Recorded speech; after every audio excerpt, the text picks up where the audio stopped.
నేను నిన్న పెట్టిన ఒక వీడియోకి వాళ్ళు ఏది మన స్టూడెంట్ రూల్స్ గురించి ఇప్పుడు కొత్త 15% ఏదో చేస్తున్నారని చెప్పాను కదా.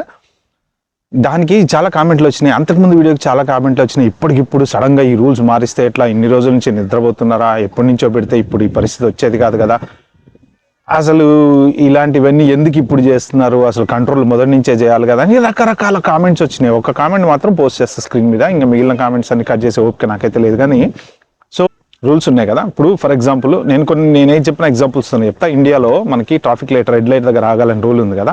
ఎంతమంది ఆగుతున్నారండి?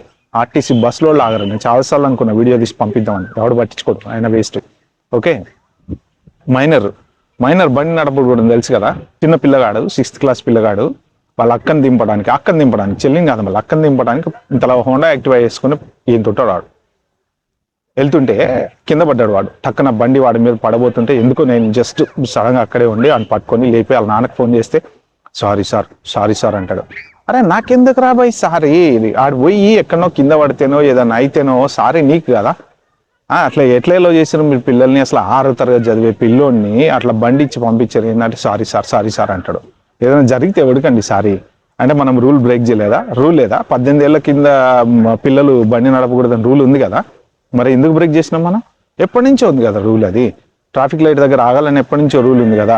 ఎందుకు బ్రేక్ చేస్తున్నాం? ఇట్లా ప్రతి చోట లంచం ఇవ్వకూడదని రూల్ ఉంది కదా, మరి ఎందుకు బ్రేక్ చేస్తున్నాం?